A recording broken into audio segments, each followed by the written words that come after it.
Olá! Começa agora o programa Gente do Rio. Hoje, na nossa série com temas que devem fazer parte da decisão eleitoral, falaremos sobre turismo, eventos e administração de bares e restaurantes. Seguimos juntos aqui na Band todo domingo de manhã, com reapresentação depois do programa Canal Livre. Mas se você está assistindo no nosso canal do YouTube, Band Rio, não esqueça de curtir e deixe seu comentário aqui.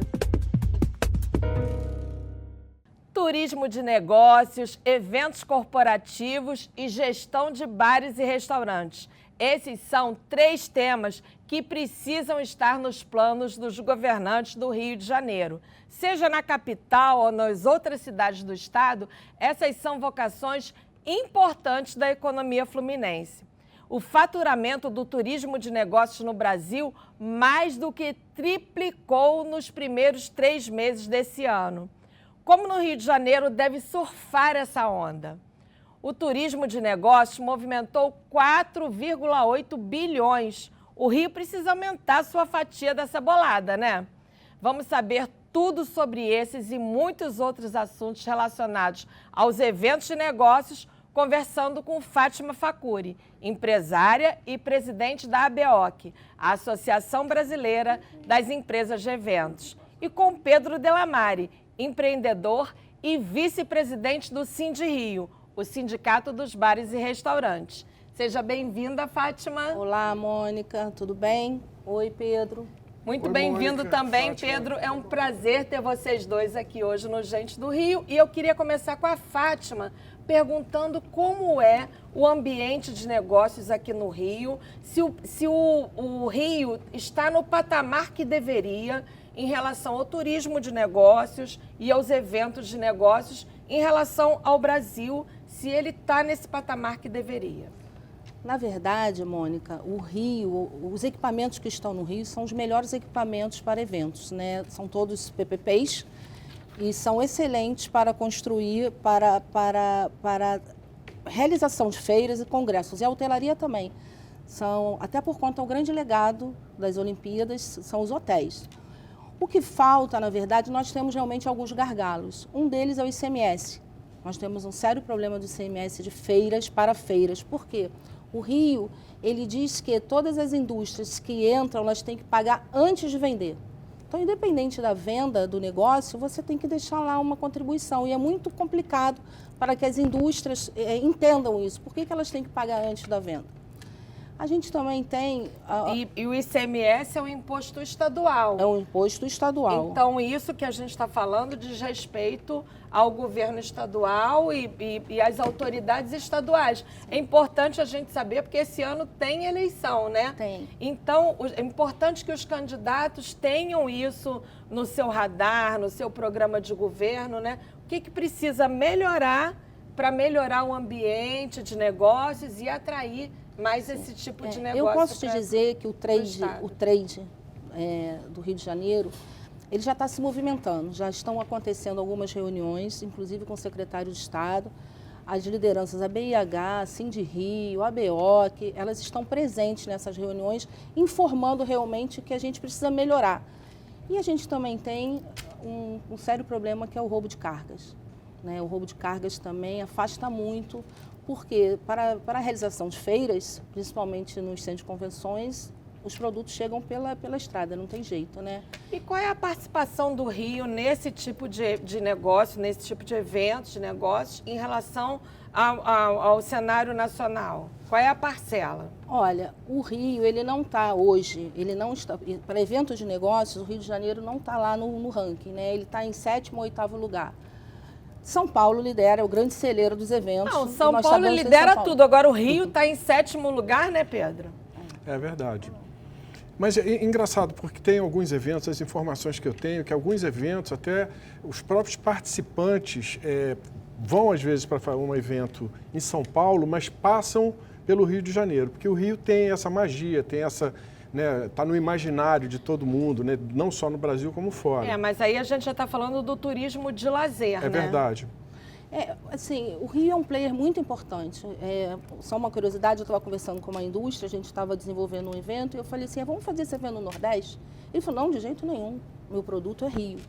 Então, o Rio, ele é maravilhoso, não existe local melhor para se fazer evento do que o Rio de Janeiro. Esse problema do ICMS que você colocou, como é que é nos outros estados? Então, os outros estados, existe o diferimento. O Rio de Janeiro, o atual governo, ele fez um decreto, né, do diferimento para as feiras. A gente está seguindo esse diferimento. O que é diferimento? Explica para a gente. Diferimento é um incentivo que você tem para que as indústrias... Vamos voltar aqui rapidinho. Não existem muitas indústrias no Rio de Janeiro. Então, para fazer um evento de venda, feiras, as indústrias estão sediadas, a maioria no interior de São Paulo, Curitiba, Goiás, Sul, né, como um todo. Então, para que a gente possa realizar um evento de negócios com vendas aqui no Rio de Janeiro, as indústrias precisam chegar, né? Então, elas precisam vender. O que tinha no passado, uma portaria de 2007, não lembro agora o número da portaria, é que para as empresas de fora do Rio de Janeiro virem participar de feira, elas pagavam antes de vender. Então, existem ali umas fórmulas, né, e umas alíquotas, dependendo do segmento, que às vezes você estava, vou dar um exemplo, 50 mil reais de mercadoria. Você multiplicava por 2, ainda acrescentava uma alíquota de 25% ou de 30%. Caramba, hein? Uma loucura, é quase uma sociedade, né, Pedro? Assim, quase que não venha para o Rio. Então, a gente vem trabalhando isso, é um projeto liderado pela BEOC, inclusive a BEOC Rio, porque eu sou presidente da BEOC Brasil. Né? A gente está em todo, mas existe a presidente da BEOC Rio. A gente vem liderando esse processo e a gente vem falando com todo o trade, como eu te disse, o trade se uniu e vamos juntos. E o atual governo fez esse diferimento, ele assinou esse diferimento. Só que a gente precisa melhorar. Pedro, você é vice-presidente do Sindi Rio e tem quiosque, é sócio de restaurante. De que maneira você acha que o turismo de negócios, os eventos corporativos aumentando no Rio, o Rio aumentando a movimentação nesse tipo de feiras e congressos, pode melhorar também para os seus negócios? É imediata a melhora. Mas eu queria voltar um pouquinho nessa questão do ICMS. Eu, quando estava ainda na presidência do Sindi Rio, hoje eu sou vice-presidente, a gente conseguiu uma redução de 4% para 2%. Era o governo da época do governador Sérgio Cabral. E ele me perguntou o seguinte, olha, eu te dou 2 anos, se você mantiver a arrecadação ou aumentar a arrecadação, veja bem, eu te dou mais 2 anos. Então, daria 4 no total. Nós aumentamos a arrecadação todos os meses. Então, eu acho que essa que é a lógica que tem que se entender. Se você traz mais eventos para o Rio de Janeiro, você está gerando mais impostos para o Rio de Janeiro em todos os setores, em toda a cadeia. E eu acho que é essa visão que o governo tem que ter, ou o próximo governante, né, que vai assumir o governo do Estado. No caso de bares e restaurantes, a gente hoje está com uma alíquota de 3%. Tinha voltado depois no governo do Pezão para 4% e agora foi para 3%, alinhou basicamente a alíquota nacional, que é a mais baixa. Eu acho que tem um estado só que é um pouco mais baixo. Mas foi para a LERJ, né? Foi para a LERJ. Isso é importante. Foi discutido de uma forma bastante ampla, mas entende-se que quando você dá uma redução, você está apostando no aumento de arrecadação. E acontece, de fato, e você tira as pessoas da informalidade. Existiu uma polêmica recente em relação aos incentivos fiscais, porque, na verdade, também há uma fiscalização muito frouxa em relação a isso, né? No setor de vocês, na área de vocês, foi uma resposta imediata e legal. Fato. Mas nem todas as áreas é assim, né? É verdade. Então, a verdade é que se dá o incentivo e deixa, né? E a gente perde, né? A gente perdeu muitos eventos. Muitos eventos. O Rio Centro hoje quase não tem evento. É verdade. Porque se perdeu conta desse gargalo. verdade. Mas eu acho que, inclusive, até da pergunta que você me fez, eu acho que é isso. Eu acho que a gente está falando de turismo e entretenimento. A cidade do Rio ela é uma cidade de turismo e entretenimento, então ela está absolutamente toda linkada. Qualquer evento que aconteça, esportivo, de negócios, né? Qualquer coisa dessa impacta na cadeia produtiva, impacta nos bares e restaurantes, impacta na hotelaria, né? Impacta em geral. Porque a pessoa vai nas discussões, palestras e tal, ou no Rio Centro, ou em outro centro... Maria da Glória. Ou Mag, outro centro de convenções qualquer. Mas aí, às vezes, sai para almoçar... De noite quer fazer encontrar as pessoas, fazer um happy hour, não sei o quê. Então, acaba realmente movimentando muito. São né? 52 setores econômicos que um único evento movimenta. Mobiliza, né? 52 setores, é muito importante. E o turista de negócios é importante. Ele deixa na cidade, isso é uma pesquisa, $350 por dia. Quando é o turismo interno, o gasto é menor um pouco. Sim. Agora, tem uma coisa interessante que eu estou reparando, hoje operando um quiosque na beira da praia, que para o turista, ele já pagou o pacote dele, não tem tempo ruim e chuva. Não. É uma coisa inacreditável. Ele frequenta a praia, você vê pessoas, né, tomando banho de mar, fica um tempo nublado, chuviscando. E é super interessante isso, né? Porque ele curte a cidade de qualquer forma. Ele quer aproveitar, né? Ele quer aproveitar. É o que você falou, né? Já pagou o pacote, agora... Exatamente. O que vier é lucro, né? Com certeza. Fátima, você estava falando do ICMS, você falou do roubo de cargas. Agora, o que diferencia o Rio de Janeiro, o ambiente... Por que o Rio de Janeiro está nessa 7ª posição em relação aos outros estados? O que tem lá que não tem aqui? Além do ICMS e da questão das cargas que você já falou. Eu acho assim, os outros, por exemplo, São Paulo é preparado, né? Eu acho que existem técnicos, os governos, mesmo nas mudanças, eles trabalham bem o turista e o turismo de negócios na cidade. E que isso é importante, você tem que ter experiência. Você tem que ter planejamento para que os eventos aconteçam e que os eventos também internacionais cheguem até você, até a sua cidade. Eu acho que falta um pouco isso no Rio. O Rio de Janeiro ele não está na prateleira de eventos internacionais, tirando os congressos médicos, que são itinerantes e eles, né, uma hora de 5 em 5 anos, de 3 em 3 anos, ele retorna. Agora, para esses eventos que a gente gostaria, que a gente já teve, né? O Rio Centro ele foi um celeiro de grandes eventos, até quando ele estava com a responsabilidade da prefeitura. E a gente foi perdendo por causa desses gargalos, não foi olhando. Eu, conversando outro dia com a diretora do Rio Centro, é importante um dado que ela me deu, que às vezes tem uma feira importantíssima e um show, assim, em frente ao Parque dos Atletas, ou agora no Olímpico, né, no Parque Olímpico. E isso realmente é ruim, porque o turismo de negócios, a gente está falando de lançamento de produtos, de novos protocolos, é um outro ambiente, né? A visitação é diferente. Mas o que eu acho que é importante da gente entender e trabalhar no Rio de Janeiro é exatamente o que são os nossos ativos, né? Eu acho que é exatamente isso que a gente falou há um pouco tempo atrás, você mesmo, Mônica. Quer dizer, é você juntar o turismo de negócio ao turismo de lazer. Né? Fazer esse link, né? Eu acho que tem alguns hotéis do Rio de Janeiro que estão fazendo isso brilhantemente, por exemplo, como o Fairmont, por exemplo. Eles estão fazendo isso brilhantemente. Eles estão fazendo passeios pela Baía de Guanabara, passeios de subir as montanhas, que é isso tudo que a gente curte no Rio de Janeiro. Patrocinando eventos esportivos. Patrocinando eventos esportivos. Então, essa junção do turismo de negócio com o de lazer, eu acho que é uma oportunidade para o Rio de Janeiro muito boa, né? E a gente tem hoje, por exemplo, você vê, o turismo hoje no Rio de Janeiro corresponde a uma coisa em torno de 3 a 4% do PIB. Essa história de dizer que o turismo pode ser a grande economia do Rio de Janeiro, não é. Vai ser importantíssima, é uma atividade indutora, né? Mas se você pega Paris, por exemplo, você tem um cinturão de indústrias no entorno que gera consumo.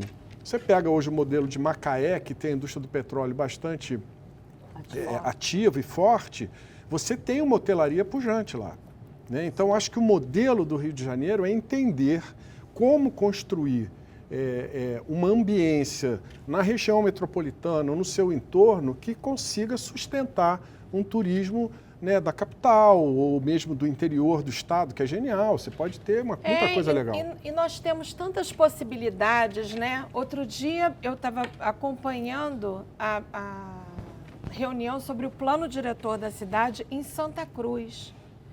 Quantas possibilidades de turismo, quantas cabeças pensantes interessantes nós temos lá, né? Eu vi um professor de história que ele faz um passeio guiado, a Ponte dos Jesuítas, né? Porque é uma cidade, é um bairro, Santa Cruz é um bairro histórico, né? Totalmente. Do tempo do Império. Então, quanta coisa legal tem lá para o turismo e só se pensa em Santa Cruz como uma área o quê? Industrial, né? Falta essa divulgação, essa promoção. Acho que a gente promove mal. Talvez seja isso. E explora mal também, né? Eu fico fazendo uma comparação, assim, apesar de não ser o meu time, o Flamengo, eu sou tricolor, mas eu digo o seguinte, por exemplo, você pega a marca Flamengo, ela consegue monetizar a marca Flamengo, né? Então você vê, tem patrocínios vultosos, aquela coisa toda. E o quanto de Rio de Janeiro não tem no DNA da marca Flamengo, né?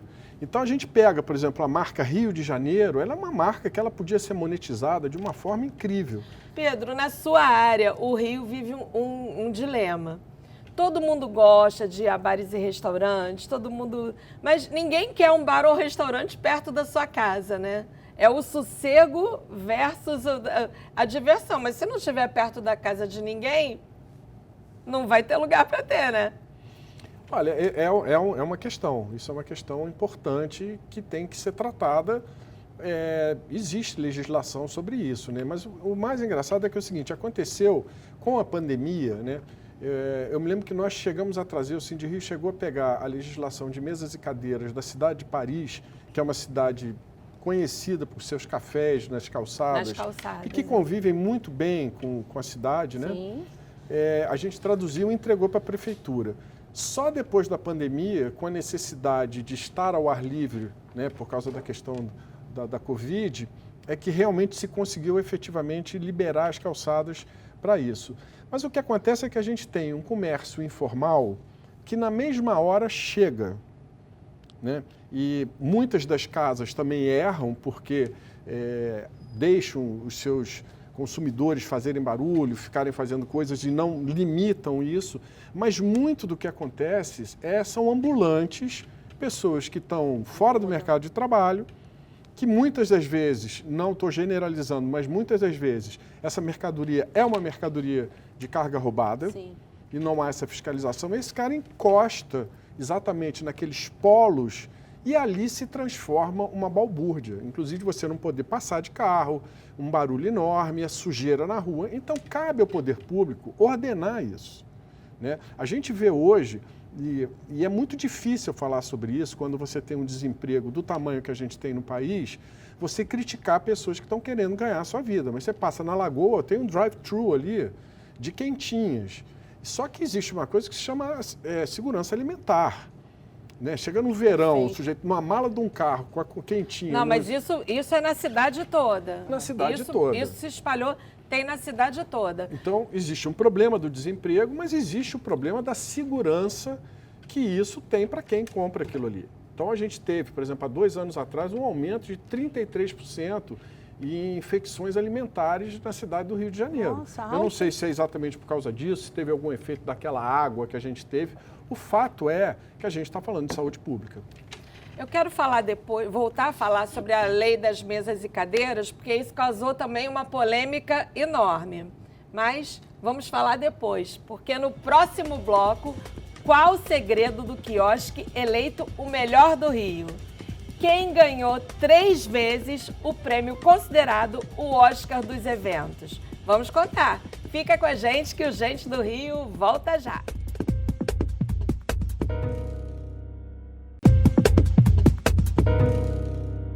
Voltamos com Gente do Rio. Hoje conversando com Pedro Delamare, vice-presidente do Sindi-Rio, o Sindicato dos Bares e Restaurantes do Rio de Janeiro, e Fátima Facuri, presidente da ABEOC, a Associação Brasileira de Empresas de Eventos.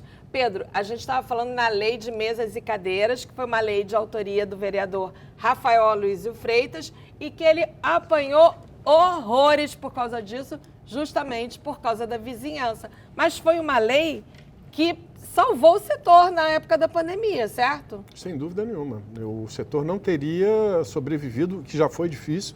Várias empresas fecharam, né? Restaurantes tradicionais da cidade do Rio de Janeiro não Muitos, aguentaram. né? O fato também é que nós já vínhamos de uma crise antes da pandemia. Então, algumas empresas já chegaram na pandemia de uma situação econômica complicada. Mas, sem dúvida, eu acho que essa lei foi fundamental. E eu acho absolutamente possível essa convivência, sabe, Mônica? Eu acho que é uma coisa de conversa, porque esse mesmo morador que às vezes está reclamando de um restaurante perto do seu prédio ou do lado, ele frequenta um restaurante ao lado do prédio do outro. É isso que é exatamente esse contexto da pergunta que eu fiz no primeiro bloco. O que a gente tem que entender, na realidade, é o que isso traz para o dinamismo da cidade. Né? A gente tem que parar de olhar um pouquinho para a gente, né? Por exemplo, se a gente vê qualquer lugar desses de restaurante emprega no mínimo 30, 20, 25 pessoas, às vezes até 60 pessoas. Né? Isso é da maior importância, é o maior setor empregador na faixa de 18 a 24 anos, quer dizer, primeiro emprego. Exatamente, então, isso é muito importante. Isso é muito importante. Então, é importante que o morador, né, dos bairros, ele entenda também do que a gente está falando. E esse é um trabalho que eu acho que cabe ao Sindirio divulgar. O vereador Rafael entendeu isso de uma maneira incrível, ele foi muito parceiro nosso, né? E entendeu o que a gente estava precisando. E isso já era uma demanda de muito tempo. Agora, óbvio que os excessos, eles têm que ser reprimidos, a gente também não concorda com isso. Em todas as áreas, todas né, as áreas. Pedro? Eu acho que o ordenamento, a ordem pública, o ordenamento urbano, ele traz uma sensação de segurança também, vem junto com a segurança. Né? Um lugar desordenado, a impressão que você tem é que você está sem segurança ali. Principalmente para o turista. Principalmente para o turista. Fátima, você tem sob sua batuta agora 6 feiras de negócios nas áreas farmacêutica, de cosmético e estética. São 3 áreas que não tem crise, né? Farmácia, estética e cosmético. Todo mundo quer se cuidar por dentro e por fora, né? Farmácia, tem muita farmácia abrindo, né? Mas assim, vamos lá, estética. A estética, toda hora, né, o setor lança muitos produtos. Então, nós temos novos protocolos, né, novas substâncias, princípios ativos. Hoje, a gente tem vários equipamentos, assim, um exemplo, lifting de rosto. Hoje, você talvez não precise mais para uma cirurgia como antes, porque existem ultrassons microfocados que fazem, né, ajudam, vamos dizer assim, né, você não vai para uma cirurgia. Então, é lógico que um setor desse, ele tem menos crise, porque ele lança muita coisa. E não são só as mulheres. Hoje a gente tem produtos para homens, para crianças, né? Maquiagens também para as meninas. Antigamente não tinha, né? Só adulto podia usar maquiagem, então. Então, por conta desse contexto, a gente tem muito o que mostrar. Eu tenho 4 feiras de estéticas. Eu tenho São Paulo, Rio, Santa Catarina e Ceará. Adoro. E são diferentes, viu? Porque, você vê, uma ideia, eu faço uma feira em abril no Rio, em São Paulo, que ela é internacional. É a primeira feira do ano do nosso segmento. No Rio, que é em junho, ela já tem novos protocolos. Gente, eu estou falando de abril para junho. Mas a ciência, né? A tecnologia... É tudo. Então, farmácia, a gente não tem mais... As mudanças são muito rápidas agora, né? Hoje, tecnologia é tudo. Eu fico impressionada com os equipamentos de tecnologia dentro da feira. Os estandes hoje, que eram assim, estandes de 20, 30 metros, hoje estão de 100 metros, 200 metros. Como eles cresceram. Inclusive, já faço aqui um convite para vocês. Junho, a gente tem estética em Rio. Agora, farmácia. Farmácia tem um varejo muito forte, né? Mas a gente tem poucos lançamentos. Não existem tantos lançamentos de produtos. Farmácia é uma feira muito de negócios, né? Muito regrada, muito de conhecimento, congresso. É diferente, né? É muito diferente. Agora, cosmético e estética, a gente surfa melhor. Bem legal. Fátima, você já foi tricampeã no Prêmio Caio que é o prêmio, o Oscar do setor de eventos, pela BEOC, né? Foi pela BEOC, a BEOC me deu essa visibilidade. Na verdade, sou muito grata à BEOC, né? A BEOC me fez conhecer, assim, várias empresas, várias pessoas e também me deu essa grata surpresa do Prêmio Caio. Fui personalidade do ano, 3 anos consecutivos e também por conta da pandemia, 2021, eu fui, 18, 19, 20. Tricampeã. Foi excelente, uma votação do trade. O que é legal é porque o trade é que vota. Então, outras entidades, né? A BEOC faz parte do G20, que foi criado, o G20 foi criado, agora por conta dessa pandemia, né? O ministro dizia assim, não quero falar com um setor, com outro setor, vocês se arrumam aí e tal. Então, vamos criar um grupo. Aí temos o nome, o Tony Sando do Convention Bureau de São Paulo falou G20. São 20 entidades do trade nacional. E eles, acho que foram eles que votaram em mim, amigo faz isso, né? Não, mas amigo sabe reconhecer o valor, né?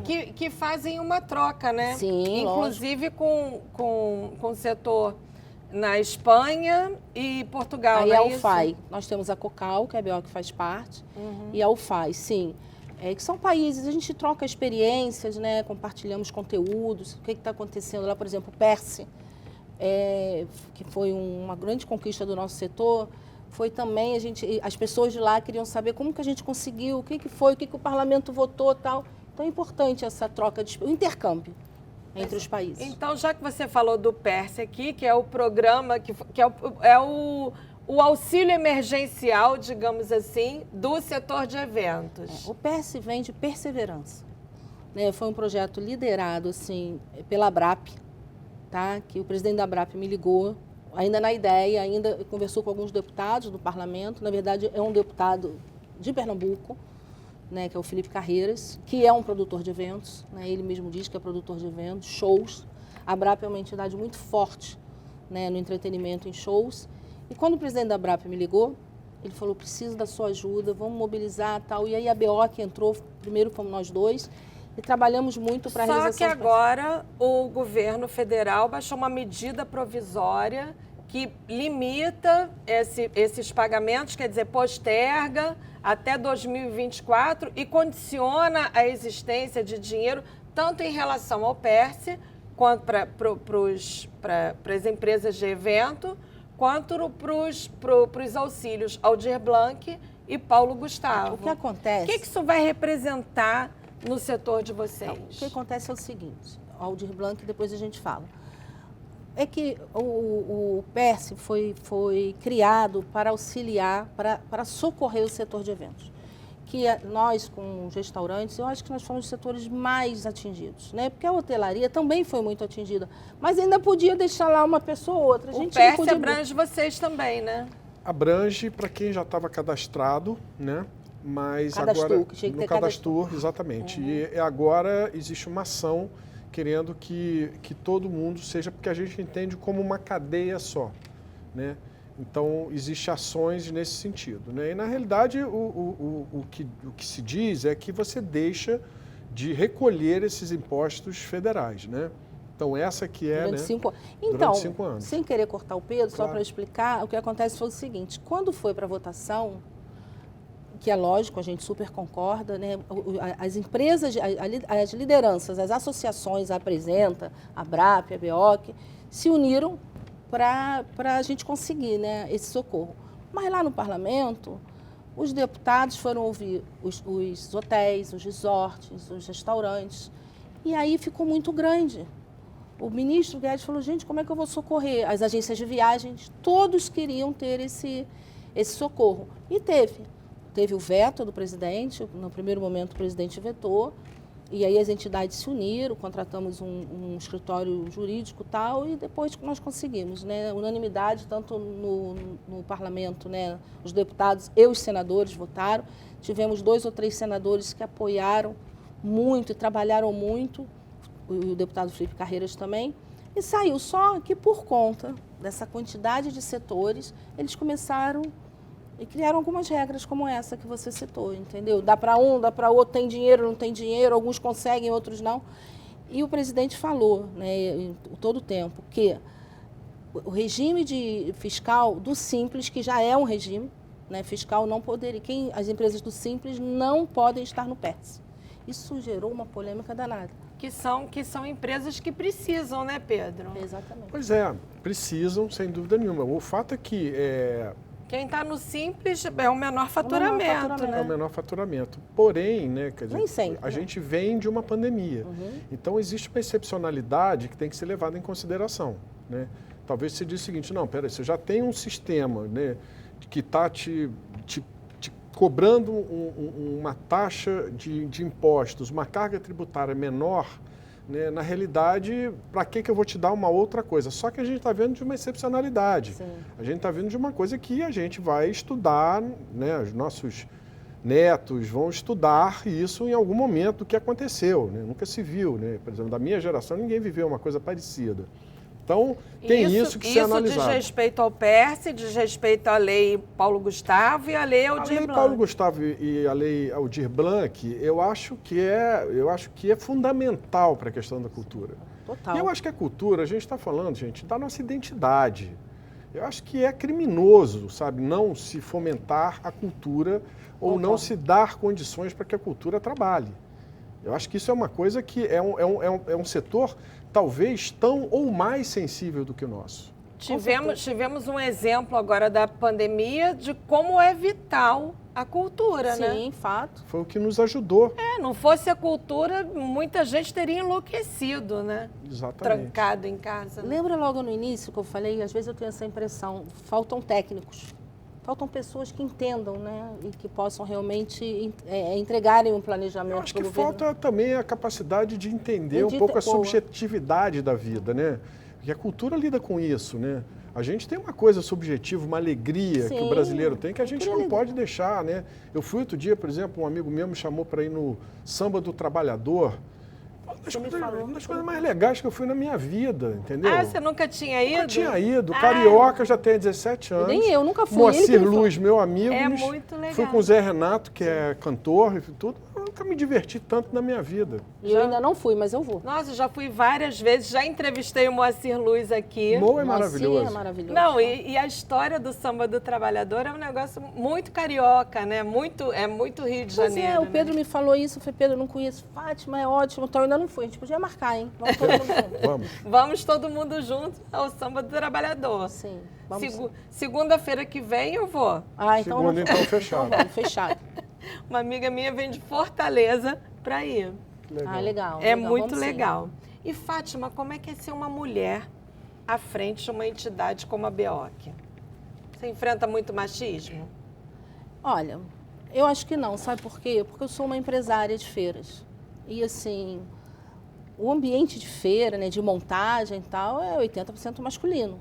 Então, uma mulher, quando vai para uma montagem, e eu acompanho, tá? Desde marcar o chão, né, eu quero ver os estandes, eu quero ver aquela obra, aquele sonho, porque evento é isso, é o teu sonho. Né? Principalmente quem tem eventos proprietários, como é o caso da Open Brasil. Então, eu quero ver tudo. Então, acho que a BEOC, quando eu cheguei até a BEOC, como eu falei, que uma grata surpresa, eu já cheguei com todo mundo me conhecendo, né? E eu sou, assim, muito explosiva, né? Eu reajo muito às coisas. As pessoas que me conhecem sabem assim, se a Fátima não gosta, ela não esconde, porque ela muda. Eu mudo o olhar, mudo o rosto, eu não sou atriz. Né? Tem pessoas que dizem assim, Fátima é de verdade. E é verdade. Então, eu acho que se sentem alguma coisa, eu tenho uma diretoria também, eu tenho 12 vice-presidentes. Né? Eu tenho vice-presidente do Brasil inteiro. Todos são homens? Não, claro que não. Ah, bem. Claro que não. Tem mais mulheres do que homens. Olha. Tem mais mulheres do que homens. Viva a BEOC, hein? É porque a mulher tem Pedro, e vocês como é que trabalham essa questão da diversidade no Cindy Rio e nos bares e restaurantes? Vocês têm algum programa de estímulo para a contratação de pessoas 50 a mais, para combater o etarismo, mulheres, LGBTQIA+. Tem vários movimentos que acontecem, né, hoje dentro do setor, né, que a gente vai treinando, né, a gente junto com a prefeitura à época, se eu não me engano era o Carlos Tufson, que estava numa secretaria de diversidade. Diversidade, nós fizemos uma parceria, né, exatamente para orientar o atendimento e como tratar as pessoas dentro dessas questões. Só que eu acho que hoje é uma coisa que está tão difundida que acontece. Eu acho que hoje a coisa acontece de uma forma mais natural. E tem o Transgarçone, que é um movimento de um pessoal que criou exatamente esse movimento de transexuais trabalhando em restaurantes. Então, tem vários lugares que já tem hoje transgarçones, né, que usam o transgarçone para isso, para você incluir essas pessoas dentro do mercado de trabalho. E o resultado tem sido sensacional. E é muito engraçado, se eu falar um dado rápido, quando eu faço parte do Conselho da Cidade, desde a primeira gestão do Eduardo, e eu caí na área de assistência social. E foi na época dos grandes eventos e tinha um apagão de mão de obra, porque você tinha a construção civil crescendo e você tinha que disputar funcionário à tapa. Eu tive a ideia, eu falei assim, vocês estão falando de população de rua, não tem onde eu possa, de repente, trabalhar essa população de rua? E me mandaram para um abrigo, em Paciência. Rio Solidário, não é? Não, Rio Solidário Que era o Ademir que cuidava. Conheço. E eu fui lá a primeira vez. Acolhedor. Rio Acolhedor. Isso, Rio Acolhedor. Rio Rio Solidário é o programa de assistência Rio do governo Acolhedor. do E estado. eu fui Rio lá a Acolhedor. primeira vez, é uma viagem. Eu falei, pô, tô indo para Angra, né? Já Que é fui longe lá, pra caramba. Aí cheguei lá, fiquei encantado com o lugar, como estava sendo tratado aquele negócio todo, e nós fizemos curso de cozinheiro e garçom lá. E eu esqueci disso, Mônica e Fátima, eu esqueci disso. Sei lá, 4 meses depois, a Carla Riquet, que era coordenadora de cursos do Cindy Rio, me chama, Pedro, olha, tem a formatura das turmas lá, e o Ademir pediu que você fosse. Olha, eu nunca me emocionei tanto, eu não consegui falar, porque essas pessoas, elas estavam fora da visão da sociedade. Ninguém enxergava elas. De repente, essas pessoas ganharam um diploma e a gente conseguiu colocá-las no nosso banco de currículos. Nossa, E conseguimos colocá-las no mercado de trabalho. E eu acompanhei durante 1 ano elas. Foi a menor taxa de turnover que houve na história do nosso banco de currículo. Quer dizer, as pessoas se agarraram Turnover é quando a pessoa larga exatamente o entra e giro, sai, entra e sai do trabalho, né? Então, o que acontece? Assim, tem tanta coisa que se pode fazer, né, para setores e para pessoas que estão passando. E assim, o caso das pessoas era assim, um cara que veio, excelente cozinheiro. Esse eu acompanhei a história. Ele perdeu os documentos na rodoviária Novo Rio, eu fui perguntar para um guarda municipal, o cara falou, pega o ônibus aí da prefeitura, e ele foi parar lá. O outro é o garoto de Santa Catarina, homossexual, o pai botou ele para fora de casa e ele veio para cá. Excelente cozinheiro também. Olha só. E é uma troca, né, Pedro? Você precisa, assim, os restaurantes, né? Que bacana, hein? Incrível. Eu fiquei assim, eu não conseguia falar. Quando eu vi o brilho no olhar daquelas pessoas, eu fiquei extremamente emocionado. Foi uma das coisas mais gratificantes que eu vivi, né, quando eu estava no Cindy Rio. Que legal. Muito legal. Muito. E no próximo bloco, como os empresários se reinventaram depois da tempestade da pandemia. E Fátima e Pedro vão revelar suas preferências no Rio de Janeiro. O Gente do Rio volta já.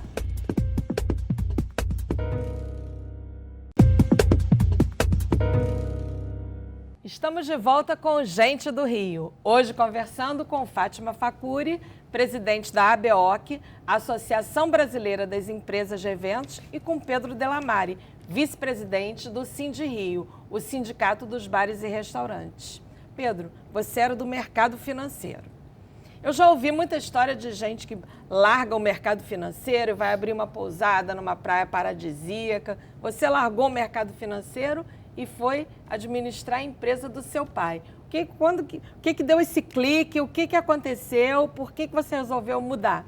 Quando eu entendi que eu não tinha nada a ver com o mercado financeiro, eu era um Forrest Gump no mercado financeiro, porque eu trabalhei com pessoas extraordinárias sem entender absolutamente nada daquilo, né? Então, eu falo a comparação com o Forrest Gump por aí.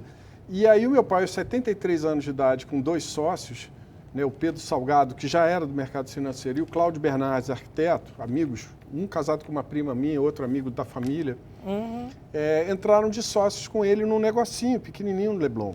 E o Cláudio saiu no primeiro ano e eu falei, pô, meu pai com 73 anos, comprei a parte do Cláudio. Que era o embrião da Rede Gula Gula. Que era o embrião da Rede Gula Gula. E aí meu pai ficou 10 anos ainda no negócio, depois ele faleceu, meu pai já tinha 73 anos, e a coisa foi crescendo e foi virando uma empresa, e aí, enfim, eu fui entendendo que eu tinha uma coisa de empreendedorismo forte em mim, né? Que eu ficava sonhando sempre, vamos fazer isso, vamos fazer aquilo, que é uma coisa que eu tenho até hoje.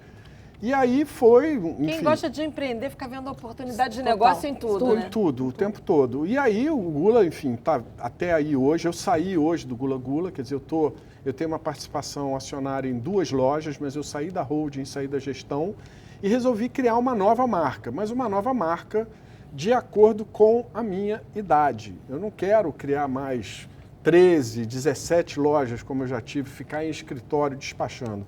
Eu gosto de estar no chão de loja, eu gosto de ter qualidade de vida, eu faço minha natação todo dia no mar. Agora na beira da praia, né? E eu estou cada vez mais no mar, porque eu faço natação em águas abertas, então nado todo dia no mar. Então, quer dizer, eu quero, para minha idade, uma vida mais tranquila também, né? Agora não veio a pousada na praia paradisíaca, mas veio o quiosque em Ipanema. Vê como ele tá queimado do sol. Delamare. Que é o dela, tá sempre Tá sempre queimado, sempre queimadão. bronzeado, né?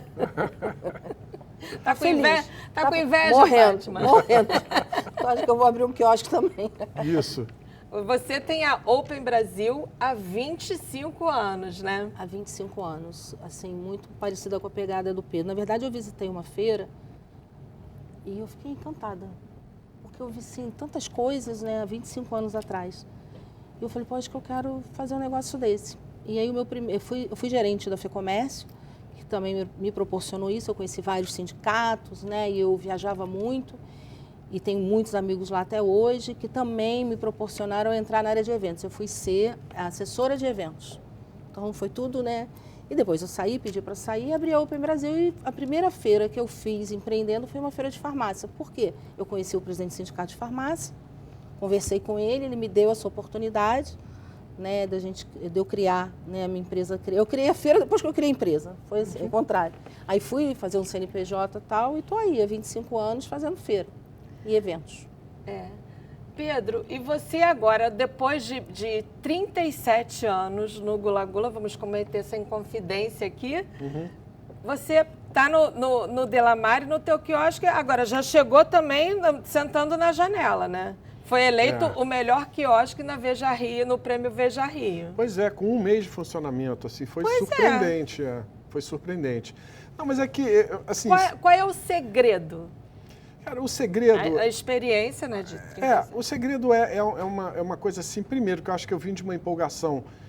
O Gula, como você falou, já tem 37 anos, você tem um cardápio que eu já fui abordado na rua de uma forma, assim, bastante ríspida, porque eu tirei um prato do Gula Gula.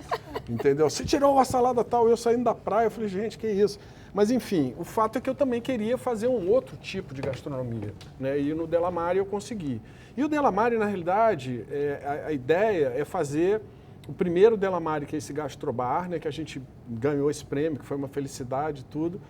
E agora a gente pretende não ficar só em quiosque, a gente está já olhando de abrir uma outra operação, que é um Delamare outra coisa, que eu não posso falar ainda. Ah, não.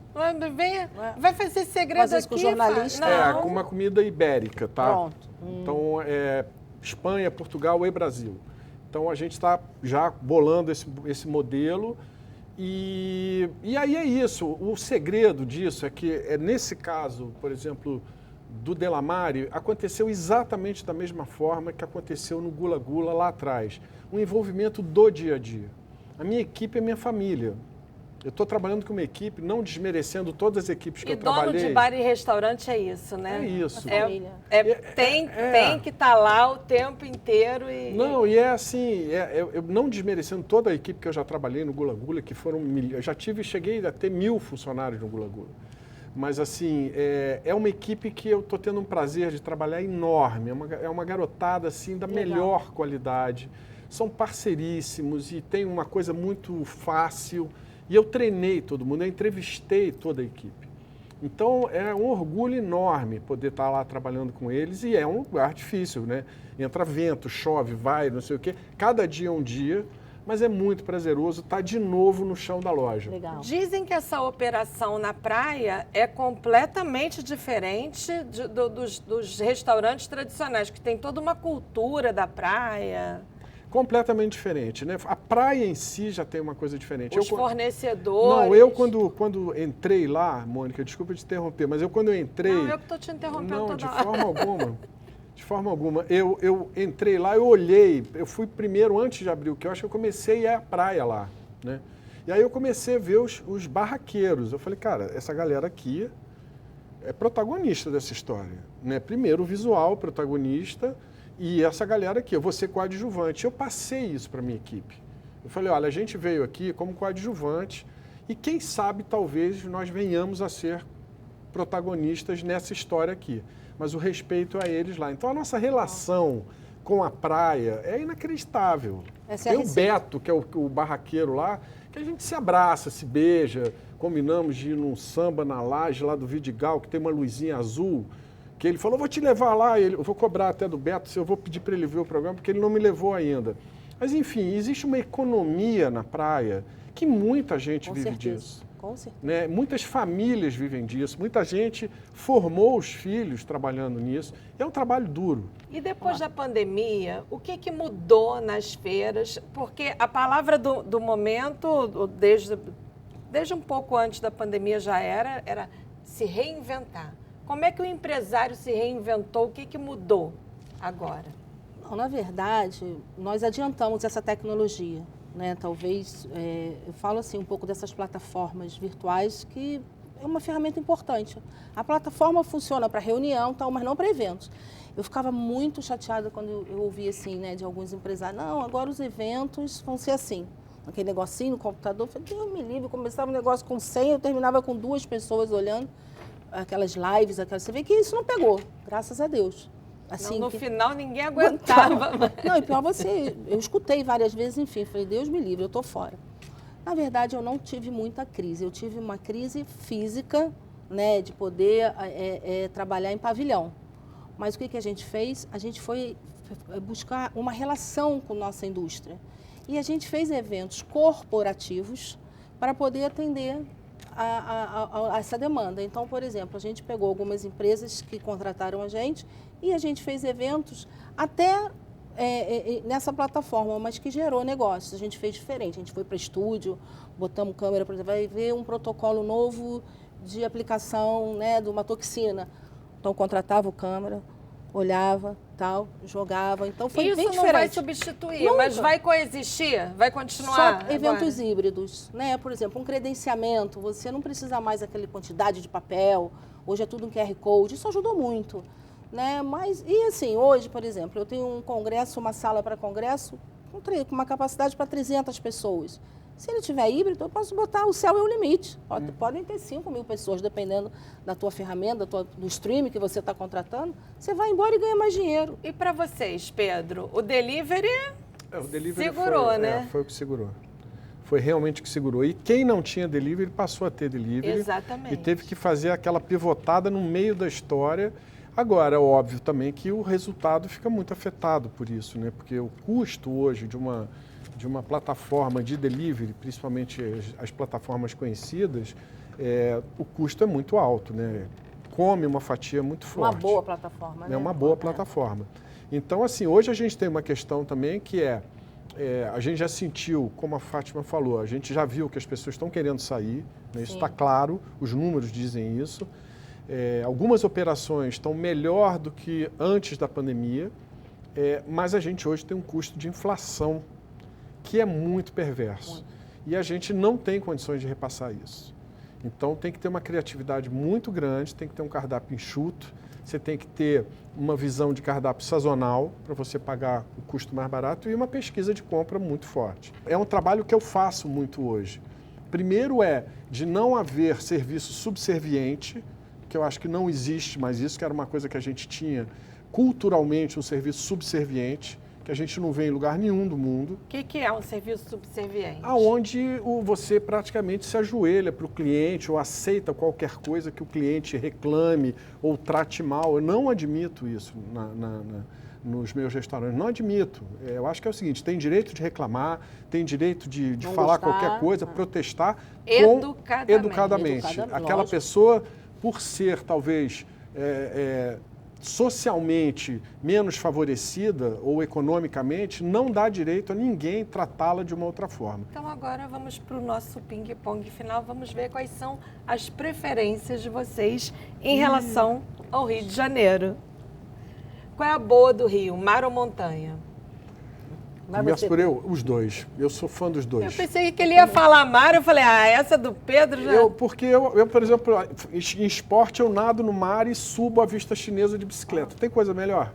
Eu vou com ele. Esse é o Rio. Arrasou a gente. Esse é o Rio, tá aí. Esse é o Gostei do que Rio. o Pedro falou. Eu também, eu vou Esse mar é e o Rio. montanha. O Rio Adoro é isso. serra. Adoro subir também, adoro caminhar. Lugar mais bonito para fazer um evento no Rio? É Marina da Glória. Indiscutivelmente. É lindo. Não tem coisa assim, é maravilhoso. Você, Pedro, qual que você acha? Tô falando de espaço, tá? Eu acho o Forte de Copacabana que Lindo poderia também. ser usado e já foi usado.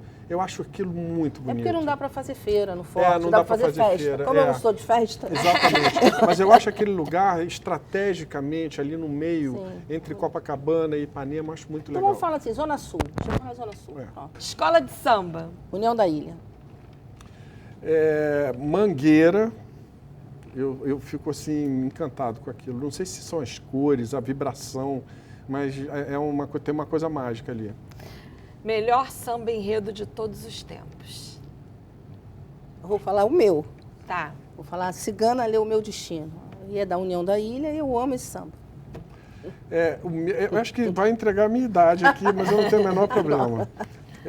Da Imperatriz Leopoldinense, que eu desfilei, que era o do Lamartine, que era o enredo, que era esse palco iluminado, Sodalalá, que era o Sodalalá, que foi encantador aquele...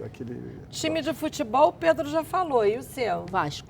Pista ou camarote? Os dois. Depende do evento. Tem evento que a gente quer ficar no camarote, tem evento que a gente quer ficar na pista. Depende do momento. Eu sou pista. São os dois. Melhor evento realizado no Rio? Rock in Rio. Ah. Rock in Rio é incrível. Nós estamos na semana do Rock in Rio, eu também acho o Rock in Rio incrível. Pior aperto que já passou na profissão? Congelamento do Collor daquela ministra...